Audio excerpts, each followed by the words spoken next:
CNC live on ESPN Las Vegas and ESPN Reno. So let's go up north and get ready for Nevada at Air Force and get a feel for what's going on sports-wise in Reno. And Alex Margulies does a great job for Nevada Sportsnet.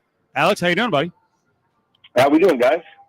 We're good. You heard Derek Carr on the way back there. And, I've never had a chance to ask you, and we want to talk about Pac football here in a second, but how big was that market on the Raiders, and where are they now in terms of buzz in Reno? I don't know how much the Raiders have taken a foothold in Reno for much, but I will tell you that I think that there are a lot of people that might just have a little bit of state pride on it, and so I think there maybe has been a little bit of a needle move on the Raiders. I know we certainly care about the Raiders, and my colleague Shannon Kelly was down at the game this last weekend and report on their home opener. We're very excited to be, the Northern Nevada TV home of the Raiders. So we carry, some of their preseason games and other programs and definitely, have a great partnership with them. And I think it's awesome. I mean, to have what they've got, the stadium down there and I'm certainly excited to kind of see their growth. So the vibe here is a little disappointment because the Raiders start, a lot of mistakes, and the comeback last week was kind of crazy. Brutal, what's going on with Nevada Pac football, man. By the way, wait, before we get to that, did you guys see the guys popping champagne in the middle of the game? I did not. The Cardinals game? There's pictures. If you look on social media, there's people popping champagne halfway through that lead there. Yeah. Bad deal. That's not good. Not good. Not good. Yeah. Not good. Vibe right now with the Pac after a pretty solid start and then 2 losses, and especially what a weird game in Iowa. Yeah, I mean, the vibe is kind of, look, I think this is exactly where people kind of thought Nevada was going to be this year. I think there was a lot of feeling that this was going to be a, 4, 5, 6-win team at best. The cover was bare, new coaching staff, all that. Certainly the last 2 weeks have been rough, and this past game was just brutal. I mean, you go out to Iowa and you have a 7-hour game that included 4 hours of lightning delays and a game that didn't end until 1:40 in the morning. Between all of that, the game that was actually played, was very one-sided. I mean, Nevada really just did not get anything going, particularly offensively. They just did nothing. I mean, they did not have a single drive that went more than 23 yards. They just could not string anything together. I thought their defense actually played pretty well considering the circumstances, and apart from allowing a 55-yard run and a 40-yard run, if you remove, those two, you're talking about a defense that gave up about, 1.5, 2 yards a carry, to a Big Ten offensive line and Big Ten run game. So I think there's some positives to kind of take away, but overall, I mean, for everyone involved in that game last week, it was pretty brutal. What happened with the Nevada run game? Because they certainly tried. I think it was 36 carries for 69 yards, and I really like their 2 lead backs. What was the story? I think you're just facing one of the best defenses in the country. I mean, Iowa is really tough. They're physical. They're well coached. Iowa is a team that is completely built around defense and special teams. I mean, they were kind of made fun of in terms of their complete inability to be able to score in their first 2 games. I mean, they lost 10-7 and they won 7-3. But still, I mean, that's 2 games where they combined to allow 13 points, and then they followed that out with a shutout. So I think this is an elite defense, and I think Nevada, trying to run the ball against an elite defense that is very well organized, and a Nevada offensive line that is completely reshuffled. They've had injuries. They've got little to no experience across the board there. So that's going to be an issue for them, all year, is the fact that they've got a very young, inexperienced offensive line and one that's already dealt with several injuries. And even to the preseason, they lost their best player, Aaron Frost, who was going to be more than likely not a first-team, Mountain West selection, a guy that, probably could have tested NFL waters last year and decided to come back. So, they're trying to find their way, but talking to their offensive line coach, Jeff Nady, this week, I mean, he remains very optimistic. He likes the growth. He likes the mindset. And, that's definitely if you want to circle an area on the team that really has to get better as the season goes on, it's definitely going to be offensive line, because if Nevada can't run the ball and they can't protect their quarterback, they're going to be in for a lot of tough weeks. What's going on at quarterback? We saw Nate Cox. Did he get in for like one play in that game against Iowa? Yeah, Can't throw the ball. So Nate was in for a couple plays, only in run situations. The new Nevada coaching staff has been very tight to the vest about injuries and what's going on, and so no one really knew what they were doing in Iowa. They decided to start Shane Illingworth, and Nate did come in for a couple of plays. We did learn after the game that Nate was basically unavailable in a passing sense.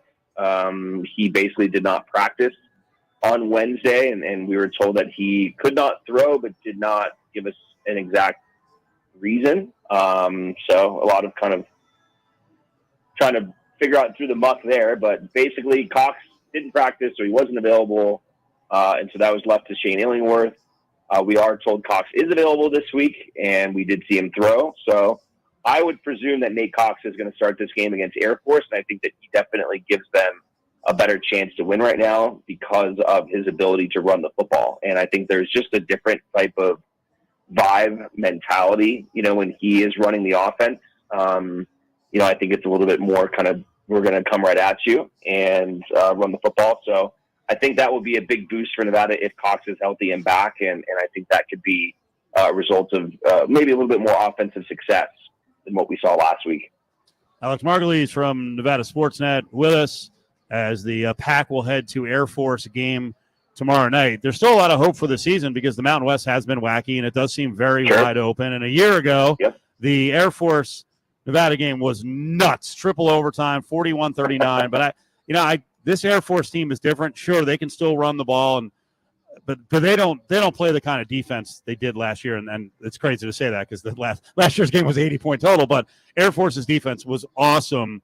24 points is the spread here. Is that too big? I think it's too big. I would not feel comfortable putting money on Air Force covering that. I mean, I'm not so sure how close Nevada is going to be able to keep it, but 24 seems like a big line for me, because I do think Nevada has a run defense that can do a decent job. To me, there's so much focus on you got to stop the run, you got to stop the triple option, and that's absolutely the case. I mean, Nevada has to do a good job there, and everyone knows what's coming. But my biggest key in this game is Nevada's ability to be able to get first down. They've had too many stretches this year where they just go 3 and out, back-to-back drives.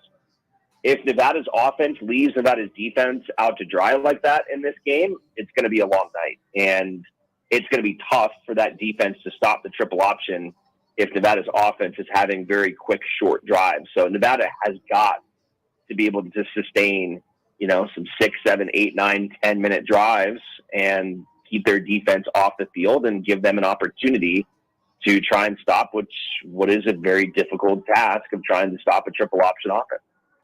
Well, a close game or a win will do a lot for the program. And the reason I mention that is because there's a bye week next week for Nevada.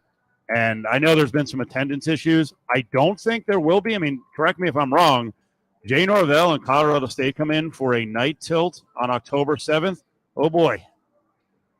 Yeah, I mean, you would expect there would be a very full stadium for that one. I think there's a lot of people that want to come out and see Nevada play Colorado State. I think many people in the community are pretty sour about, the way things were left with Coach Norvell. So I don't think he's going to get a very friendly welcome back to Mackey Stadium, deserved or not. I guess that remains to be seen. But, I think it definitely shapes up for a couple good weeks for Nevada potentially. I mean, if you're looking at where they could get some wins the rest of the season, I think you'd look at Colorado State coming here and then the following week going and playing at Hawaii. I think those are their 2 most winnable games based on what other teams have done in their non-conference or just kind of early play into the conference schedule. But certainly if they go on the road and keep it closer or somehow go out and beat Air Force on the road, that could change the trajectory of their entire season, because now all of a sudden you're looking at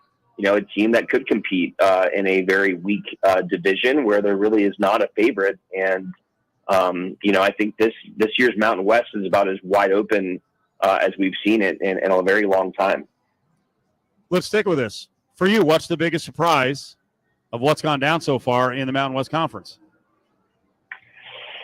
It's probably biggest surprise. I would say Wyoming beating Air Force. Like, I don't think anyone saw that coming. And again, that was a big spread, like a 21-point deal. So I don't think anyone saw that one was going to come. I think San Diego State has been pretty disappointing. I think Fresno State looked like they were going to be really good this year, and maybe they would do better in some of their games. But, they've had a pretty tough slate. I mean, they played USC, they played Oregon State, so it's not like their losses are to bad teams.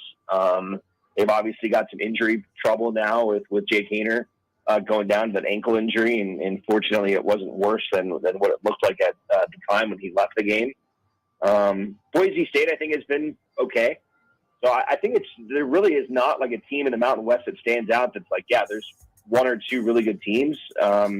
I think it's still going to be, Fresno State, Boise State, San Diego State. I think those are the teams we're going to see at the end, but who knows? I mean, maybe we do see a team like Wyoming actually play well. And that was the surprise last year. Who thought Utah State was going to go and win a Mountain West championship? Nobody. So maybe we're in for another surprise this year. And is it UNLV? I don't know. Maybe. Alex, we appreciate it. You're the man. We'll see you. Afternoon Drive with a Hammer. How many fights have you seen? Verbal fights certainly happen. Oh, all the time.